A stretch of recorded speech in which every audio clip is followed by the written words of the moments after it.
ನಮಸ್ಕಾರ. ಇಂದು ನಾವು ಭಾರತದ ಇತಿಹಾಸದಲ್ಲಿ ಒಂದು ಮಹತ್ವದ ಆದರೆ ಕೆಲವೊಮ್ಮೆ ಮರೆತು ಹೋಗುವ ಸಾಮ್ರಾಜ್ಯದ ಬಗ್ಗೆ ಮಾತಾಡೋಣ. ದಖ್ಖನ್ ಪ್ರಸ್ಥಭೂಮಿಯ ರಾಜಕೀಯ ಚಿತ್ರಣವನ್ನೇ ಬದಲಿಸಿ ಕಲ್ಲಿನಲ್ಲಿ ಕಾವ್ಯ ಬರೆದ ಆ ಮಹಾನ್ ಶಕ್ತಿ ಬಾದಾಮಿ ಚಾಲುಕ್ಯರು. ಹಾಗಿದ್ರೆ ಅವರ ಕಥೆಯನ್ನ ಅವರೇ ಕಟ್ಟಿದ ದೇವಾಲಯಗಳ ಮೂಲಕ ಯಾಕೆ ಅರ್ಥ ಮಾಡ್ಕೋಬಾರ್ದು? ಚಾಲುಕ್ಯರ ಅತ್ಯಂತ ಸ್ಪಷ್ಟವಾದ ಮತ್ತು ಪ್ರಭಾವಶಾಲಿ ಪರಂಪರೆ ಅಂದ್ರೆ ಅದು ವಾಸ್ತುಶಿಲ್ಪ. ಅದರ ಮೂಲಕವೇ ಅವರ ಪಯಣವನ್ನ ನೋಡೋಣ. 6ನೇ ಶತಮಾನದ ಮಧ್ಯದಿಂದ ಅಂದ್ರೆ ಸುಮಾರು 200 ವರ್ಷಗಳ ಕಾಲ ಚಾಲುಕ್ಯರು ದಖ್ಖನ್ ಪ್ರಸ್ಥಭೂಮಿಯ ಅಧಿಪತಿಗಳಾಗಿದ್ರು.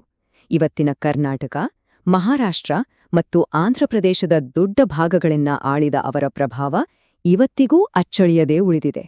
ಹಾಗಿದ್ರೆ ಶುರು ಹೇಗಾಯಿತು ಈ ಮಹಾನ್ ಸಾಮ್ರಾಜ್ಯ? ಸಣ್ಣಪುಟ್ಟ ಮುಖ್ಯಸ್ಥರಾಗಿದ್ದವರು ದಕ್ಷಿಣ ಭಾರತದ ಒಂದು ಪ್ರಬಲ ಶಕ್ತಿಯಾಗಿ ಬೆಳೆದ ರೋಚಕ ಕಥೆ ಇದು.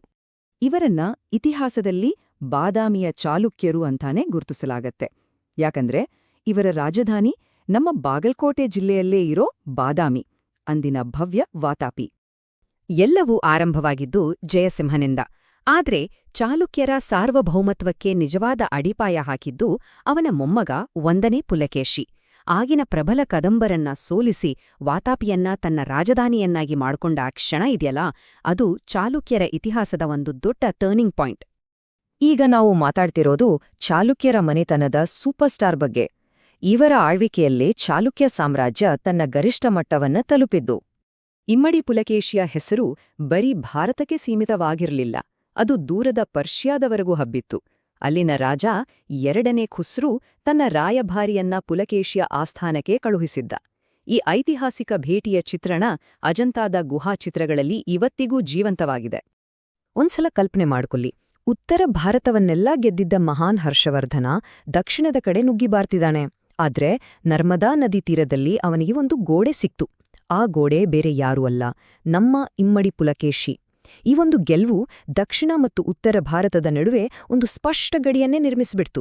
ಚಾಲುಕ್ಯರು ದಕ್ಷಿಣದ ಏಕೈಕ ಮಹಾಶಕ್ತಿಯಾಗಿ ನಿಂತರು. ಯಾವ ಒಂದು ದೊಡ್ಡ ಕಥೆಯಲ್ಲೂ ಒಂದು ದೊಡ್ಡ ಸಂಘರ್ಷ ಇರುತ್ತಲ್ವಾ?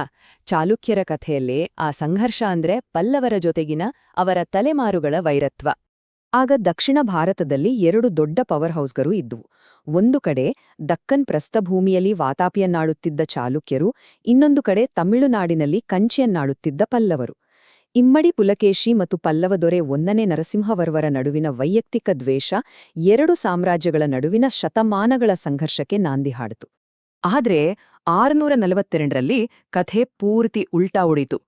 ಪಲ್ಲವ ರಾಜ 1ನೇ ನರಸಿಂಹವರ್ಮ ಸೇಡು ತೀರ್ಸ್ಕೊಳ್ಳೋಕೆ ಬೃಹತ್ ಸೈನ್ಯದೊಂದಿಗೆ ಬಂದು ಚಾಲುಕ್ಯರ ಹೃದಯವಾಗಿದ್ದ ವಾತಾಪಿಯನ್ನೇ ಸುಟ್ಟುಬೂದಿ ಮಾಡ್ದ.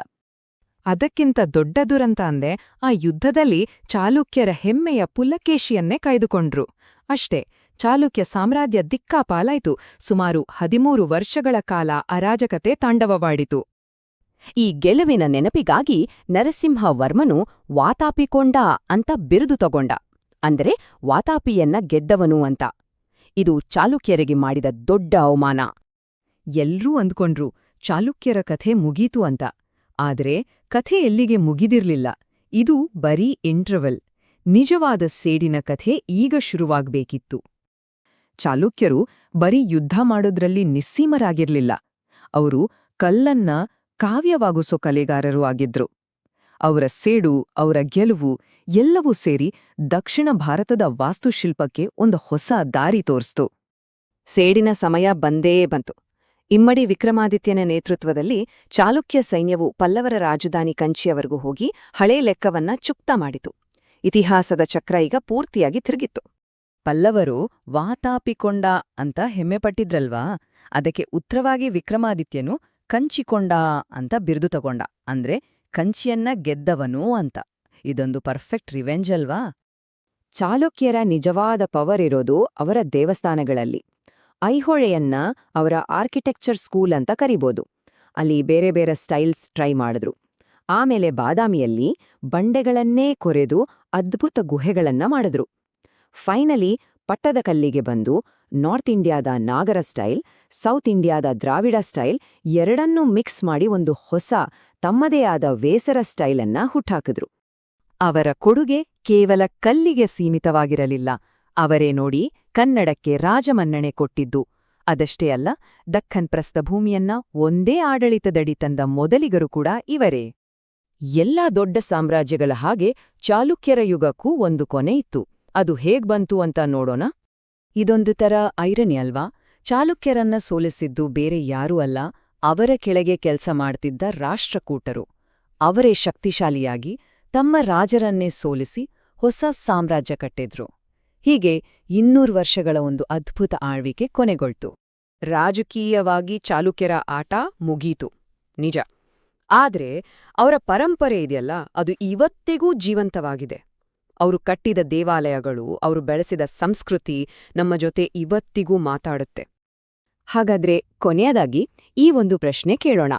ಒಂದು ವೇಳೆ ಚಾಲುಕ್ಯರು ಇರ್ಲೇ ಇಲ್ಲ ಅಂದಿದ್ರೆ, ಅವರ ವಾಸ್ತುಶಿಲ್ಪ, ಅವರ ಆಡಳಿತ, ಅವರ ಭಾಷಾ ಪ್ರೇಮ ಇವೆಲ್ಲ ಇಲ್ದಿದ್ರೆ ನಮ್ಮ ದಕ್ಷಿಣ ಭಾರತದ ಕಥೆ ಹೇಗಿರ್ತಿತ್ತು?